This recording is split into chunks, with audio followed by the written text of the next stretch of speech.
Be sure to read and follow the safety guidelines to protect your computer from potential damage and ensure your personal safety. For more information about safety guidelines, see the owner's manual at dell.com/support. Before you begin, turn off the computer and disconnect all the attached peripherals. To enter service mode, press and hold the B key on the keyboard and then press the power button. Now, the computer will boot up and the owner tag information is displayed on the screen. Press any key to proceed. The computer will emit 3 short beeps and shut down, indicating it has entered the service mode. Loosen the captive screws holding the base cover in place. Using a plastic scribe, pry the base cover from the palm rest assembly, starting at the top edge and working your way around to release it from all sides. Now lift the base cover from the palm rest assembly.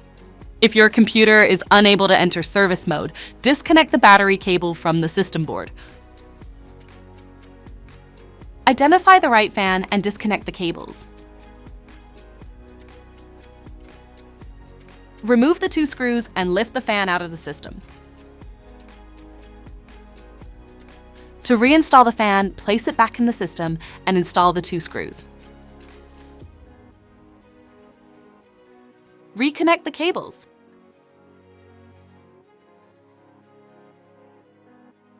If the battery cable was disconnected earlier, make sure to reconnect it to the system board. Next, align the base cover with the palm rest assembly and gently place it into position. Tighten all required screws to secure the base cover in place. To exit service mode, connect the AC adapter and press the power button. For more information about your Dell system, visit dell.com/support.